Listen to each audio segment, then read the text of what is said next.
All right, welcome into another episode of the Goodman and Hummel podcast. There's only one problem. There's no Robbie Hummel. This is no surprise.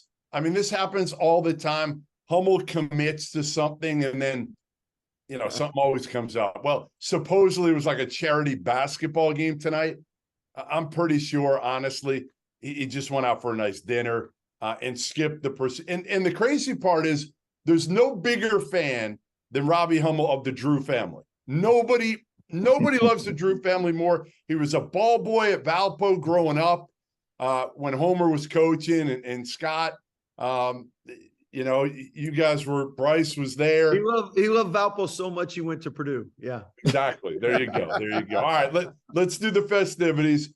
Baylor head coach Scott Drew, Missouri State head coach Dana Ford, Cincinnati head coach Wes Miller joining me today for kind of a special episode about the craziness of the offseason.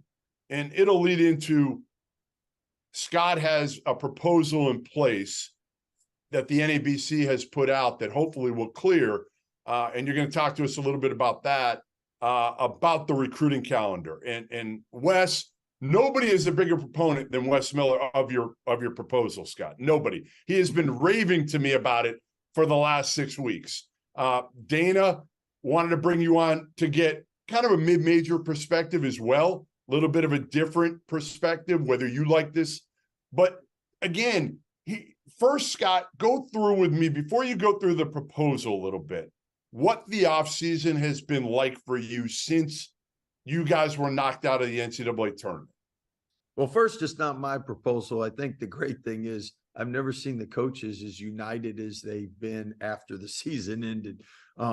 We've all gone from your season ending is like a final exam. So you take a class, you study, and after the final exam, you hopefully get a couple days to relax. You do recruiting in April, and then you refresh in May.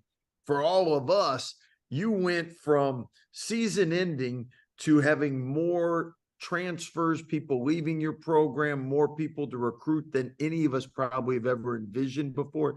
Junior college coaches say we got it worse than them now. But so you're tired, you're worn down, and every coach was like, we got to do something for us. And what I mean by us is if things don't get better, there's going to be so many coaches leaving the profession because they're going to have to choose their families or the profession. And I think we've done a great job in the NCAA making things better student friendly. But I think at the same time now, in good business, both parties got to benefit. And right now is a time where we got to do things where we benefit our profession, because it's unfair for what coaches are going through right now. Someone said with the new rules, it's 75% more work on the exact same job. The last thing I'll say is I was sitting with a guy in Orlando, an NBA coach who now is in college, is an assistant coach. And I said, what's the difference? What do you like? He goes, you know what? In college, it'd be nice if we could actually be home with our families every once in a while and with our teams, because nowadays you're just a full-time recruiter, because it's like the NBA with free agency. Every year, LeBron's a free agent. I mean, how do you balance your family and your school team if you're always trying to bring in 7, 8, 9 guys? Well, that's the thing. So the portal started, early to mid-April. It just ended like mid-June. Wes, so you got the portal that you're dealing with, trying to keep your players, trying to figure out what your roster is going to look like.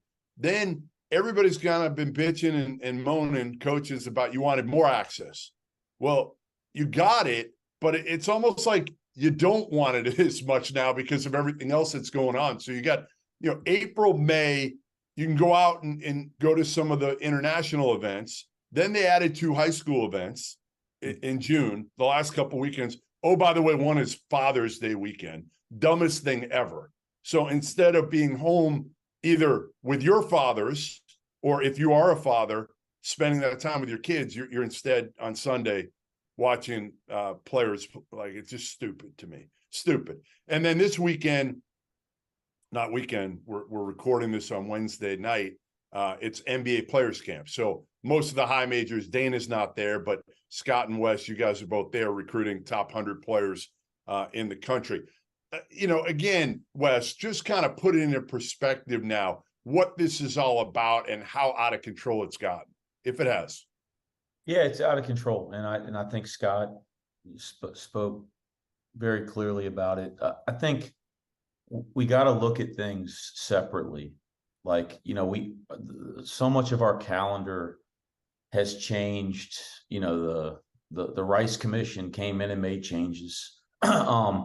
But we didn't take things away. We just added things. And so if you look at purely recruiting and evaluation, that's been great. It's great to see kids in their high school environment. It's great that we can go see all the FIBA competition, or we can go see, USA trials. It's great that we can come to top 100 camp. Like, it's great that we get the April periods. Like, if you are looking at it just from the evaluation standpoint, because you say coaches ask for these opportunities to evaluate, that's great. All right. So take that and put it in its own little box. And then we have the transfer portal now. And Scott mentioned the turnover. And it's not just that we're losing players, we are recruiting 4 or 5 times more than we ever have before, over the last 2 years. So then you add that. Okay. Then you add your workouts in the off season. You add, the visits that you're having when you're recruiting transfer players. You're going to visit with transfer student athletes over hopefully a 30-day period instead of a 60-day period moving forward. So you have all these different things going on. I don't think it's that we have a problem, and I don't want to speak for Scott or Dana or any coach, but I would imagine no coach has a problem with all these access points we're getting in recruiting. The problem is there's so many things going on in so many different areas. There is no time to breathe. And, it's not like any of us as coaches we have the greatest jobs, man. We're passionate about what we do. We love the game. We love coaching. I'm not going to complain about my job, but all of us in any profession, anybody listening, sometime you have to take a breath. That's healthy, and we have not, none of us have taken a breath.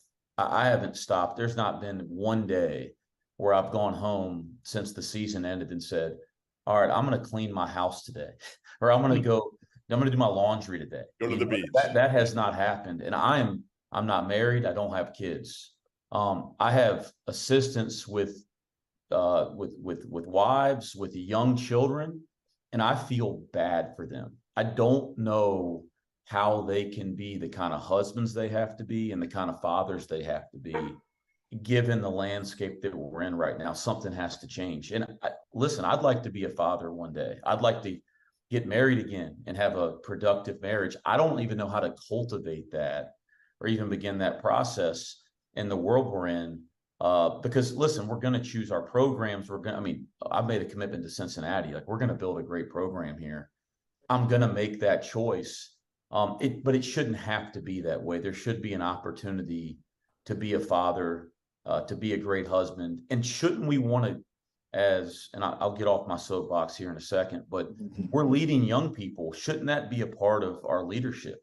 Shouldn't they get to see what being a father is all about? Right? Like, they don't get to see that. All they see is absentee fathers right now, given the state of our game. So we've had a lot of changes. I've never been one to say we don't want change. Change is great. It's healthy. It's uncomfortable. But now we have to react to some of these changes and change some of our rules and change our calendar so that we can have more sustainable, success in coaching. As Scott mentioned, we've done a lot for players. I'm for all of that. We got to do some things so that this coaching profession is healthier. Dana, when you got in, all you guys got in. Scott's a little bit older than the other two of you. Thanks, Jeff. But Dana, when you first got in, it was different. Like, listen, in June, you could take a breath. You could go on a vacation. Again, if you didn't have like team camp or something like that. But now, even as a mid-major guy, it's crazy, isn't it? Because you're worried from the moment the season ends. You're worried about somebody taking your best players, aren't you? Yeah, absolutely. And it's not always our best players. It's if we've got a guy who's who's a knockdown shooter. He may not be our best player, but there's a higher level that just needs a knockdown shooter. You know, they may take him as well, and just because he's proven at this level, or they may need a backup big, right? He may be a starter for us, but they just need to fill a hole. And so, you know, we deal with that on a daily basis. In fact, that's how we count our scholarships. We call them, they're either restricted transfers or unrestricted transfers. And the guys that are restricted have already used their one time. And the guys that are unrestricted, they haven't used it. And so as we count scholarships, we're counting those as available scholarships the following year. Yeah. And, you know, we've got guys in our program where if we had a young player who maybe averaged 7 or 8 or 9 a game as a freshman, we may lose that guy just because he's proven at this level. So it's not always our best player, but it is a player that could possibly bring value, you know, to someone else. You know, our starting point guard may be a great backup point guard for Scott, right? It may put him over the top. You know, you just never know. And so not only is the portal different than when I played, but access in the summer to our own teams, that adds a complete other element onto all of this. So it's not just the things that we do off campus. It's we're having practice on our own campus every single day. And especially at our level, when we're trying to build a team, a continuity, something where the sum is bigger than its parts. And so at the end of the day, it's a lot like Wes mentioned. There's just no time off where we're completely off, meaning we can't coach our own guys. We can't work our own guys out. They're not on campus. They're not in class. And we can't go on the road. And we can't have people come on campus for visit. I mean, I don't know if we have any period in which that is the case, because obviously some of us are semesters, some of us are quarters, or whatever the fact might be. But at the end of the day, it's not a single time that our entire staff can be out of the office. And we even base our office vacations on someone's got to be in. So we can't all go. We can't all be on vacation at the same time because something's going to be going on. And then you mentioned camp. I know at our level, you know, that surplus of income is vital for a lot of coaches that have you know done it for a long time, and they run camps, and whether it be team camp, individual camp, in whatever type area that helps their salaries for a lot of these. Yeah, absolutely. And whether they're paying their GAs like we do, whether they're giving a bonus to their director of ops who may not make 35, 40,000. So there's a lot of different variables on a lot of different levels. And these guys are right on when they say we just don't have any time to breathe. So before we get to the recruiting calendar, there's a proposal out there now, I think, that to cut down that transfer window from 60 days to 30. I want to, Scott, your reaction when I told you that beforehand. Yeah, exactly. We know where you stand. Obviously you like that. What window, what 30-day window would you like to see? Because for me, it only makes sense to start that window after the national title game, because I was watching this year.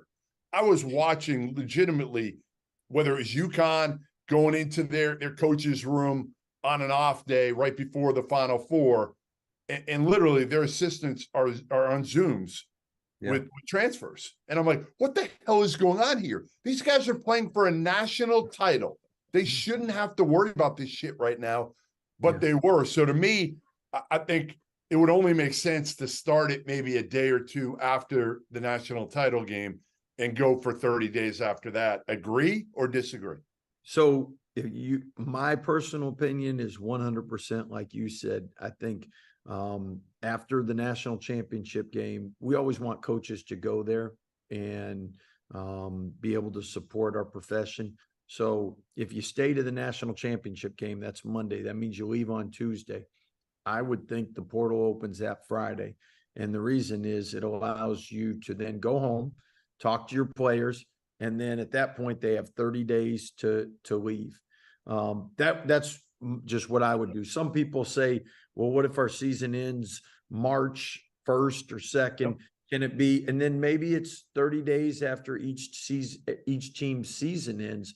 But I think sometimes, me personally, keeping things more uniform so we know when everybody's in the portal, when everybody's not. And the hardest thing is trying to plan, like we said, coaches tend to want to be organized. We want to be able to tell our coaches, you know what, you want to take a family vacation, this is the week to do it. If we don't get some structure or organization, really there is no, like, people think coaches, their jobs are done when the season ends and you go golfing or whatever. We're recruiting, our players are on campus, they leave in May. In May, we're recruiting, trying to get a roster, and then summer school starts June 1st. You're hoping to get it done in time for June, so that and then your kids are there all summer, and then they go home August 11th or 12th. If you're on a foreign tour, you're back August 15th, and your own kids start school. Like, when is there a time where you can go on a family vacation? And again, everybody, grass is always greener. I know our profession's tough. Every profession's tough out there. We just want to make it so that at the end of the day, you can coach and have a family. And providing more structure. One thing COVID taught us all is you actually can recruit and not be gone all the time. And because there's 363 Division I schools, we tend to work ourselves, and it's prideful to work yourself. If you have an opportunity to be a top 100 camp, you got to be there. Otherwise, you're not working. And if you're not working, well, then you don't deserve to have success. And that's where Scott, you know who knew this before COVID? Mark Few. Yeah, Mark's figured it out a long time. He figured it out way better than all of you dudes. Trust me, everybody he is the best at that, and he's preached work balance all the time. And but literally, this calendar will allow us to have more opportunity to be with our players on campus, and allow us to have opportunities to be with our families. And at the end of the day, we're going to work Monday to Friday, and then it's Saturday and Sunday if you're out on the road recruiting. And then you get back, you're tired with your guys, so you can't give them all you want, and you can't enjoy your family at all in the summertime, which most of our assistants or head coaches have younger kids that you want to be able to do that with. Wes, you agree with that transfer window? Does that make sense, or will you do something a little bit different? No, I agree. Why would we not? Why would we penalize the people that are at the pinnacle of our sport? Right. I mean, we all sit here and dream about playing for a national championship. And I heard that about, Danny's staff, that they're literally doing Zooms the night before the national championship game. And that kind of breaks my heart, right? Like, and Scott's been there, like he's won one. I mean, I can't, I dream about that every night, about playing for that. Why would we penalize those people? Why would we let them get behind because of what they're doing in the NCAA tournament? So to me, that has to change. I also think, shortening that window, we're going to know who's going to go in the transfer portal probably well before that date. But that also gives time, and it gives an advantage for retention, right? Because now somebody, coach, I intend to go in the transfer portal April 2nd, whatever the day after the national championship game is. But now you might have a couple weeks to go visit their family or sit down with them or make them reconsider. Because we all want more retention. Our fans want more retention. I hear this from our fans all the time. Yeah. The most difficult thing now in college sports is the teams change every year. I miss those 3 and 4 and 5 year kids. Maybe having, the way that Scott mentioned it would be a benefit to maybe convince some guys to come back. I also think we have to take that time, and let me give Scott a lot of credit, because I'm at the Big 12 meetings and he's passing out calendars to the coaches of a proposal to make our calendar better. And I just had so much respect for that. I've been playing around with that personally, but I'm not Scott Drew. I mean, coach, I mean, you don't have the juice yet. You gotta win a national title first. I'm doing it just because this is what I'd like to see, but Coach Drew is in a different place than Dana and I are. Like, we need somebody that's in his position to lead here. And so I commend him for doing that, but he passed it out. And, we have this period now after the season end. It is a transfer period for the majority of us. well, we need to just make that a transfer period. We don't need to be going to try to recruit high school players on the road, because it's hurting them. You know, we now are trying to retain our players, recruit players out of the transfer portal, and then we are not having the ability to go use that evaluation window in April that we used to use to get into those high school, those AAU tournaments, those 2 weekends in April. So we got to separate that. Like, we need to have that time to focus on retention in the transfer portal, and then that ends. And then hopefully there's an opportunity to take that breath that we used to take, that Scott meant, that's very healthy, that Scott mentioned earlier, and then maybe an opportunity to go see some AAU tournaments, because it's not that we don't want that access. We just have to find a way where it all makes sense. So, and if you look at the calendar that Scott passed out to us at the Big 12 meetings, and this is what I was kind of speaking to you about, you know, off the record, Jeff, I like it thought through all that. And you know, you get into the other part that I love what Scott said. You know, we're all going to work our brains out. Like, you know, every college coach is going to, I've never been around a Division I college coach, assistant head coach that didn't work like crazy. You know, you will fail if you don't have a good work ethic in this profession quickly. But we should have an opportunity to at least take a week vacation with family, or, you know, whatever. And we're not asking for something that doesn't happen in other sports. I'm running out of the practice to go do something a couple of days ago, and I run into our new football coach, Scott Satterfield. And, you know, he's humming, just got a job. You know, he's in the first 6 months of a job. We all know how that is. And he said, "What are you doing?" I said, "Well, I'm going recruiting to NBA Top 100. And then we got this and this and this." He said, "I'm going to the beach for a week." I started laughing. As a new coach, that's crazy. You know, he said, "Oh yeah, for the next 3 weeks in football, we're all dead. Like, we all take family. This is normal. We all take family vacations. We get away." He was going to, you know, I think Isle of Palms in South Carolina. And you hear that if college football, which is just as competitive as our sport, is found a way to do that, why can't we in college basketball? And I think women's basketball, right, Scott? They have dead periods too, don't they? They have like complete shutdowns. Yeah, they do.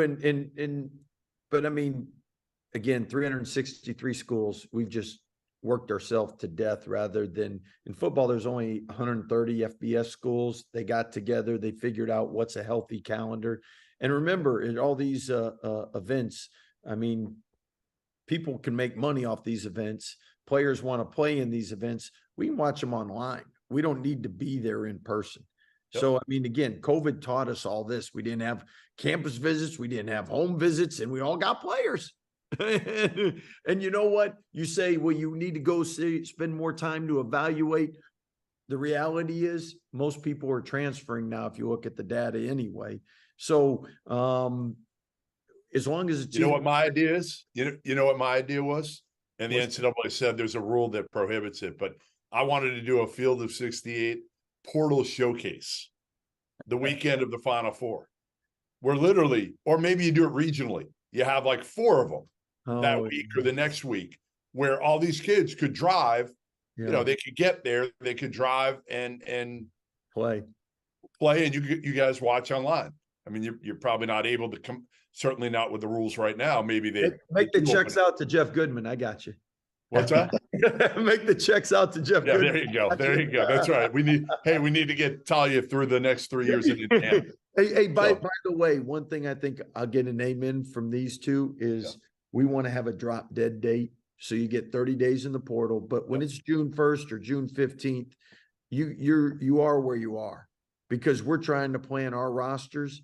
And again, that's where you need to be in school. You need to figure it out. Nobody needs to wait to the end of August, or because they've graduated. When you start grad school, summer school, work on your master's. But I mean, this is ridiculous. Yeah, drop dead date. Listen, I like Javon Quinterly. I did a story on him a few years ago with everything that he kind of went through, and was kind of, you know, obviously he had some mental health issues because of everything that he went through back when he was committed.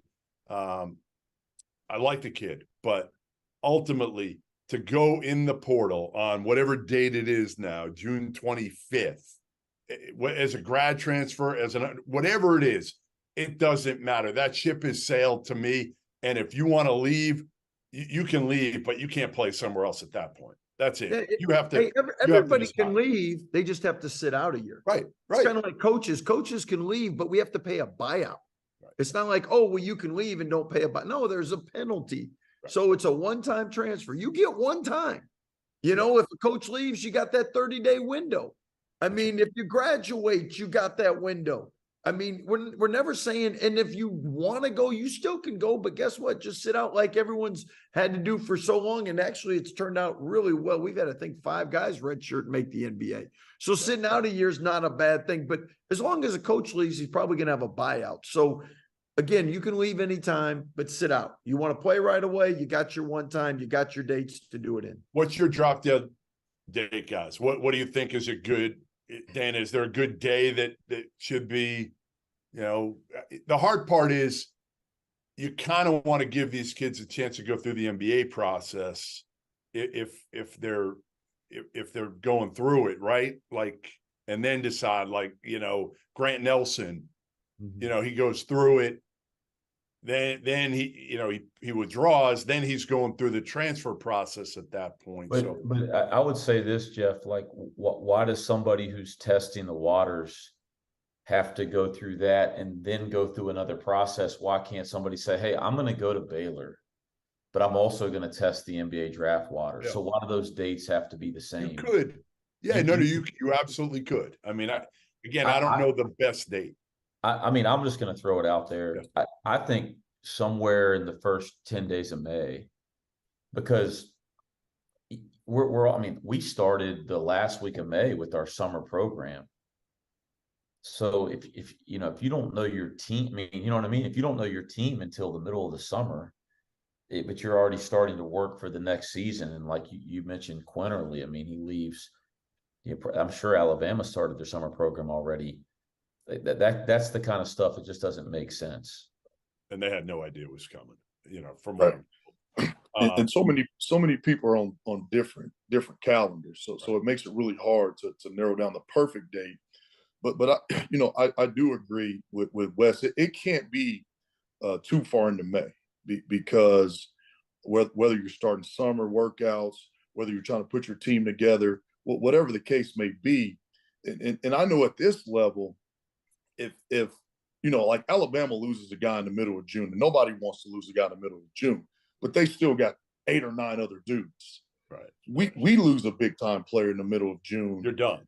Yeah, I mean, we could go from being a preseason top 2 team to now being, in the bottom half of our league. And so, I'm sitting here now with 3 guys that can graduate this summer, and I'm like, this is yeah. I mean, every day. Not that they want to leave, but the fact that they will even have the possibility to do that, and for it to be wide open, we have to come up with something.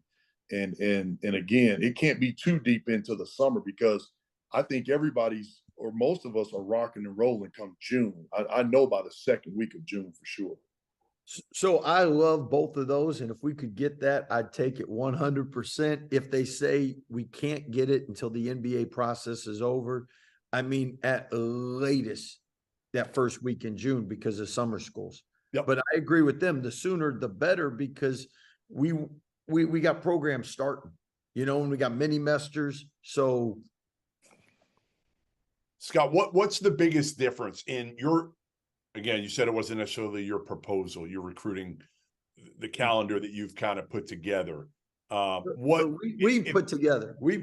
Ours, all right, you would some help. One, yeah, not mine. All right. But what, let's go through it in layman's terms. We don't need to go like too deep into it. Okay. Inside baseball here, but give me kind of what you're proposing, and then Wes weigh in, and Dana kind of weigh into that, because you guys know. Hey, coach, before you go, let me say this, because I'm on that Congress with Coach and what he's doing. Like Wes said, I want to commend for that. No matter what we propose or recommend, I think we all want some consistency. Yeah. Right. We want this thing to start staying the same. Yeah. And what Coach has done, and he'll share it, is just come up with a logical way for us to say, hey, this is the way that it makes the most sense. Not that it's going to be perfect, because it can't be perfect for all different levels, but it makes the most sense to be consistent, and we can get some order to what we're doing. But go ahead, Coach. So basically, starting in April, what you have is you have your dead periods around the Final Four. You have your dead periods around the national letter of intent signing date. And then other than that, you're recruiting not high school kids, it's portal kids. You're not going to AU events. You're doing what you probably are doing right now, having campus visits, because right now with the AAU events, 1 or 2 coaches would go and you'd have kids on campus. And they wouldn't even meet the whole staff they're trying to pick a school from. So that would be April. May, now we throw in where we go to an AAU event. June, you throw in an AAU event. And then July, you have your AAU events. But then everything around there, because we don't have the calendar up, is marked around dead days, where we can actually, like the last week in May, we can't bring people to campus. You could then go on a family vacation with your family at that point if you wanted to. July, real simple. It's all dead, which means you're with your players, or you're recruiting the AAU events, or you're going to the NCAA week that they have mapped out. In August, it's great. You're with your team. And when your team's gone, you're with your family, and then you're refreshed back for school. So can you not do anything in August other than, again, if you're on a foreign tour, is August pretty much so like August 1st through 5th, you could have people come to campus. Yeah. August 21st through 31st, you could have people come to campus. That 6th through the 20th, it's for your team, it's for your family. And so it's just, you're putting guardrails in for coaches so that we're not always having unofficial visits with younger kids. We're spending time with our players, and we're spending time with their families. When is the time? Is there anything where you've got in there where literally, and I know people, not everybody would follow it, but like, you can't make a phone call, you can't do anything. Like, I think you need that for a week. I think you need 1 week where, again, some guys are going to obviously blow that rule off, and they're going to cheat and not pay attention. But the vast majority are going to feel like, okay, hopefully most guys are abiding by this. Is there something like that in there? There's nothing like that, but there should be like 3 days. I'm not even saying a week. How about 3 days where honestly, nobody can make a call. Nobody can do anything with their team. Nobody can have a visit, nothing. 3 days? Like, I know the women do that, and they're successful with it. Like a shutdown, complete shutdown for a weekend. Dana and Wes can chime in. The one thing I would tell you is, like, when these are dead days, like, if a kid would actually text us, which they sometimes do, sometimes out of habit, you just reply. And I'd hate to get a violation because a kid I get it. Birthday, coach, and you say thanks, or something like that. And you know what to do, Scott? Turn your damn phone off. Turn your phone off. I'm with you, Scott. I don't. Phones. That's just become such a part of our lives. I don't think.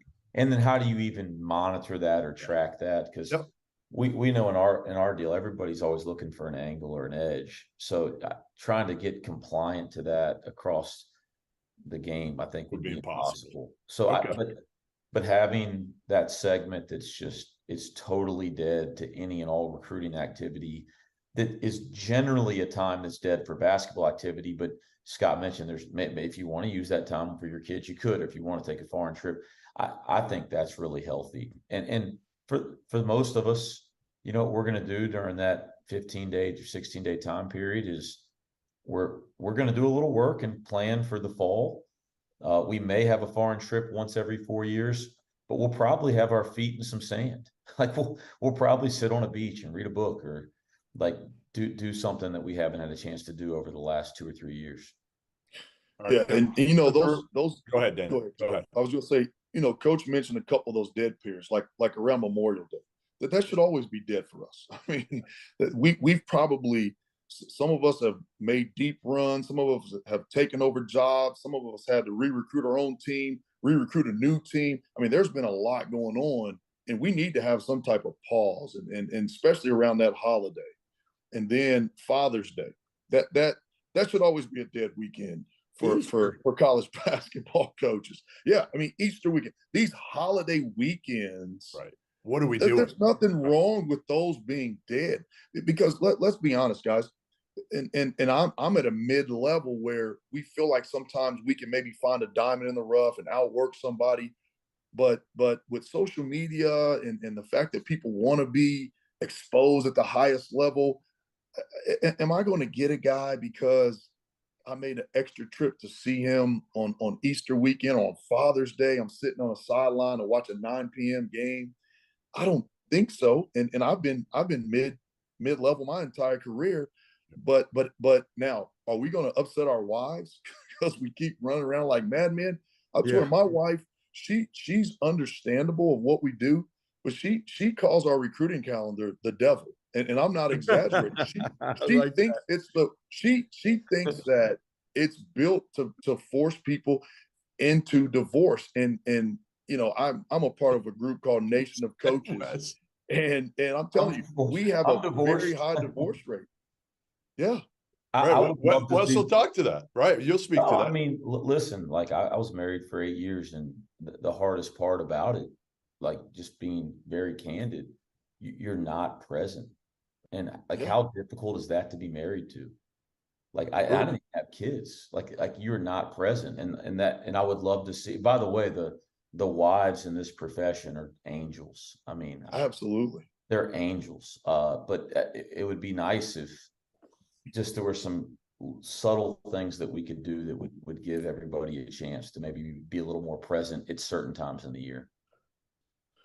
Yeah, no doubt. One of the more, in my opinion, ridiculous ideas, and I know you guys may or may not agree with this, but these summer exhibitions. I don't know if it was Cal's idea or somebody with Cal or whatever. Like, nobody's going to watch them. First of all, unless it's Kentucky or Duke, nobody's going to give a shit about watching them. I don't care. Like, honestly, I know nothing else is going on in the summer. And that's probably his idea. I also think it's probably self-serving to some degree of maybe NIL, a way to make some NIL. I don't know what it is. I'm just guessing it will help Cal. But what do you guys think of this? I mean, it was like 50-50 today. I saw they put out the numbers of men's coaches that kind of were behind this idea or opposed to it. Women's were a little more opposed. I think it was like 60% opposed to the idea. So they've kind of tabled it, and they're going to keep discussing it. What's your guys' take? I mean, Scott, you like it, don't like it? Well, the one thing I like about it is you don't have to do it. So it's basically like a buffet. You choose what you want or you don't. And so for the 50% that want to do it, do it. For the 50% that don't. I'm a big team guy, and obviously coaches are big team guys. Like the recruiting calendar, everybody benefits in our profession. Maybe it's not how they would want it specifically for their program, but in the big picture, it's healthier for our profession. So that's why we want to change. I'm this way with this, meaning like if it's something that Wes, this year's team wants to do it, great, do it. Dana, your team doesn't, don't. Our team does or don't. Like, so to me, I don't know if it's a really big harm or foul because you don't have to. You guys, yeah, I agree. Yeah. The flexibility is probably what I like the most, and it's so much more than being able to do an exhibition. Right? You can do like close scrimmages. I think was part of the proposal. That's right, and things like that. And so, like, you know, you look at my team last year, we signed 10 new guys. I would have loved to have been able to go up against somebody else in the summer just to get a good feel. Even to drive down the street, right? Like even if it's a drive somewhere. No doubt. I mean, get in the car and go to Tulsa, or get in the car and go to Central Arkansas or something like that. Sure. And as opposed to this year, like Coach was saying, we've only had to sign 4 guys. So maybe now we're just more concerned with our own team. Yeah. But the flexibility of it, and and that there are some programs out there that may use it for a lot of these new rule changes, whether it's NIL or whatever the case may be. But I don't think that the summer is too long of a break, right? Because I mean, guys need a break because our seasons are grind. But I do think if you want to spice some things up, to have that flexibility to think outside the box and not be so restricted, and get a true feel for who you're going to have the next year, that's probably a good idea. I just don't know how many people are going to care. Like, I think that was part of what Cal's sales pitch was, right? Like, doing it at a time when there's nothing else going on. Listen, no offense, Wes, but if you're on TV playing against Xavier in July, I'm going to be on the beach. I'm not going to be watching. Well, people in Cincinnati would be watching if we're playing Xavier. No question. Well, yes, very true. I like the idea, and I like, what Scott mentions with the flexibility to choose what's best for your program. My issue with it goes back to some of the other things. Like, the idea is great. I would, like I was what Dana's saying, I would love in the summertime to see my team versus another team, because we would learn a lot from that. We would gain a lot from that, and that would help us prepare for the fall. But the issue now, and this is whether most coaches would say it or not, I don't know, but people are going to be terrified that you're going to lose kids in the middle of the summer because of a 40-minute segment, right? Whether they played enough or that ball found them or didn't find them or whatever, if they lost the game or didn't win, and so by not having any penalty for leaving for like a grad transfer per se, those are the reasons that is probably scary for a lot of coaches.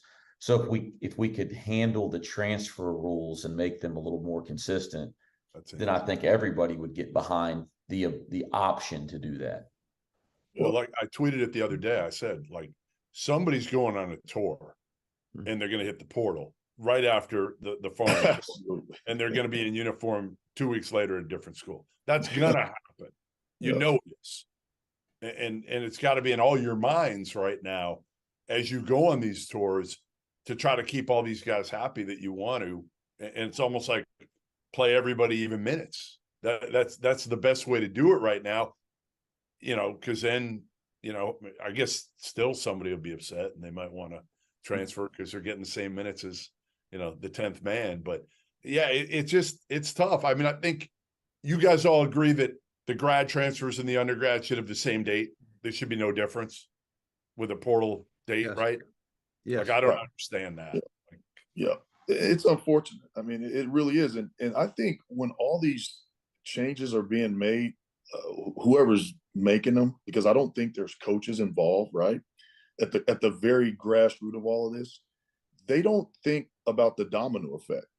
And see, we do. We like, if we sign a kid now, we think, well, this caused another kid to leave, right? And most people, if you're not a coach, you don't have that level of intellect past just the top surface.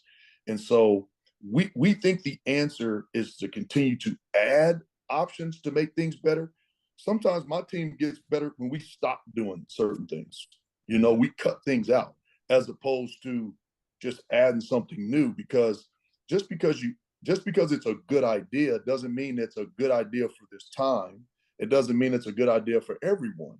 And for whatever reason, we decided to do all of these things in the middle of a pandemic. And now this is basically just the aftermath that we're dealing with. And I'm not here to throw anyone under the bus, but we've got leaders that made certain decisions, and all of a sudden, hey, it's someone else's issue, right? And so ultimately it boils down to the head coach's issue. And there's just some things that we can use our common sense to kind of get ironed out. But to be able to let kids transfer in the middle of the summer, man, it doesn't take rocket science to know that that's just not right. And Jeff, let me ask you, look at the APR with these too. I mean, you get the APR is going to be done, right? They got to get rid of the APR, don't they? You get a grad student, and they go first semester, second semester. Once season's over, they can go play overseas. They can go train with their agent to get ready for the draft. And I think 31% actually get a graduate degree. So, Right. but what's that going to do APR wise? I mean, you'll lose points. We lost 2 points this year. We took 2 grads. We lost points because they didn't get B's. Because if you got a C, you don't get this certification is a way to kind of navigate it. But if you don't get the B, you don't get the certification. So we lost APR points on graduate students. Man. And one of the main staples of the APR is graduating students. Right. What on a little bit of a side note, it's funny. We've talked for 45 minutes. I think the letters NIL have come up once so far. Scott, when you talk to recruits, what number question will it take before a kid asks you about NIL right now? What's the average amount of questions it will take before that kid or his parents ask something about the NIL? well, I think one thing about every coach, and Wes, you and Dana can say it. We want to recruit players that want to come to our school, not because of our NIL. We want them to come because they believe in our team and our coaching and everything that we provide for them at our university. And I think players, for the most part, when we're talking recruiting, we're not going to get asked NIL in the beginning. And if we do, we're probably not going to keep recruiting those kids as much either. So I think the question comes up, but I don't know with us and a lot of coaches, if you're asking them, then I mean, name, image, and likeness is not pay for play. And I know a lot of media people say it's turned into pay for play, but when the rule was intended, you're supposed to benefit off your name, image, and likeness. And I'm anxious to see what Charlie Baker, and again, I think both coaches, Wes and Dana, would agree. Coaches want players to make money off of name, image, and likeness. And no one doesn't want players to do that. Whatever guardrails Charlie Baker, the NCAA, is able to come up with, I know we're all anxious to see what that is, to make sure we make our sport better. Wes, NIL, how quickly does it come up? Yeah, do you want to start a new podcast, or like that's a whole nother topic. I know it is. No, we don't. We got to start. We're only going a few minutes into it. No, I agree a lot with what Scott said. I think number one, recruiting, all the stuff that mattered in recruiting before still really matters. It all still matters the same. NIL just added to that. It doesn't come up initially, and it like Scott said, if it does, we're all going to swerve left. I think the thing that I find more is that there's just an expectation that I think kids have. If look, Scott and I, now we're in the Big 12, that you're a Big 12 program, there's an expectation, there's NIL. Like, I think they kind of know that. And I think you'd be more hurt if it got out over a couple years that you were a high major program that didn't have any kind of NIL program, right? So I don't think it's as much about kids are walking to the door asking about NIL. I think they just kind of expect at a certain level there's going to be a certain kind of NIL. But again, that's probably a question you'd have to ask each and every coach. How crazy are the numbers, Wes, that are thrown out? Because, and I'm not asking like what your numbers are, but you've heard other people throw numbers around that both of you have probably offered to kids, or kids have gotten at your programs. I guess what I'm asking you is, how inflated are some of these numbers that are being thrown around, or do you think it is fairly accurate, like some of these crazy numbers that people are hearing? I don't know. I think there's a lot of chatter. Yeah. Right. There's a lot of chatter. There's a lot of rumors. And I think that's like kind of to Scott's point. It's going to be really interesting to see the guardrails that are put around this so that things come to light. because it's like anything. There's a huge rumor mill. It's word of mouth. How do you know what's accurate and what's not? That's purely speculation. Yeah. And so again, I think this is a much broader topic that you could go so many different directions. No doubt. Yeah. Listen, 5 and- minutes in NIL is about and what I'll say, 500 Jeff, minutes to and I think everybody, like, this is a $1 billion industry. Kids deserve to be compensated. Like we think of the money you would have made, Wes, when you were at all- Carolina. You would have crushed it. Yeah, well, we want kids to think it'd be better at Cincinnati. Okay. Wait. So Tyler Hansbrough isn't helping you out at all? I did want to say this. This is a good segue right here. No, Tyler Hansbrough wouldn't even pay for a meal for me. Okay. But like Tyler Hansbrough, who's, I think on the field is 68 with you, if you had a podcast with him, he would never skip it. So you can tell Hummel I said that. That's a plug for my guy Hansbrough. Hansbrough works. Hummel's lazy in the offseason. We know that. We know that he's golfing, he's gallivanting, he's getting engaged. So now, honestly, he's probably not even making decisions on his own right now. Ultimately, now that Tyler's tight with his money, but you can count on him to show up. Okay. Dana, give me the mid-major perspective on NIL right now, because I think a lot of people hear the high major end of it and they don't know what to think right now for a true mid. Like, how much of a factor is it right now? Well, it's definitely a different view for us. So, for example, what we always say is, if a guy we feel like is worth 50,000 to us, he's probably going to be worth 150, 200,000 to someone else that can actually do it, right? So for us, our approach to NIL is, in recruiting, it's never really one of the top questions. So what we've tried to do is recruit really tough, 300-mile radius high school kids that we feel like can come in and help us win. And then transfers who may have been at a place where they got NIL, but they weren't getting any playing time. So right now they're more concerned about coming to get playing time as opposed to NIL. Where NIL has kind of reared its head up for us is retaining our players and being able to show them some type of appreciation or value. But with that being said, we still try to work in a realm where the numbers aren't as high as they would be at a top league. And so again, it's more so of our guys on a local platform getting opportunities that are probably a little bit more reasonable in what the rule was intended for in the first place. And it's not a recruiting battle for us, because we know that we're going to be, if that was the case, we wouldn't have a chance. But at the same time, we do want to be supportive of our student athletes that have the ability to go and do a camp, or to go and do an appearance, or to sell a jersey XYZ.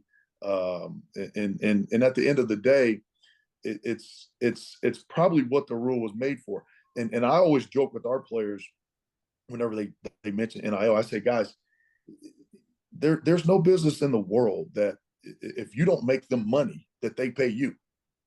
And at the mid-major level, we're not making our school money. Our biggest donor is our university. And at places like that, should there even be NIL, right? And in regards to the pay part, and when you're losing money, obviously when the school is right. I mean, now with the high majors and things like that, now those student athletes are generating that university, whether it be publicity or even revenue. And so that's really two different worlds. And so, for us, it's more of probably what the rule was made for. At the same time, if you have some success with some good character kids, they may get a little something from a collective. All right, listen, I'm going to wrap because it's almost an hour. I know Wes wants dessert. We cut into his dessert time. And Scott, listen, there's nothing. Think about this marriage right now. Scott is in Orlando. The man of culture and happiness is. You got to go to the happiest place on earth, right? Don't you got to get to Disney or something? Hey, me on roller coasters, there's no happiness and joy in that. Right? Are you that bad too? I get motion sickness on a merry-go-round. All right. I figured you were not good. You were not good on that, but you can walk down that boardwalk, whatever. Take a walk down the boardwalk. Dana, I'm glad you're not out and you can get a few days. You get a few days kind of relaxing. Hopefully I'll see you guys next week at the Peach Jam. Really appreciate you guys coming on and lending some perspective. That's one of the things, we try to do at Field of 68, hit on some of the topics. And I know this one's probably a little more inside baseball for most than some of the other ones, but I thought it was interesting again. The recruiting calendar, obviously the transfer portal, everything that we've kind of talked about today. So appreciate it, guys. Try to get some rest.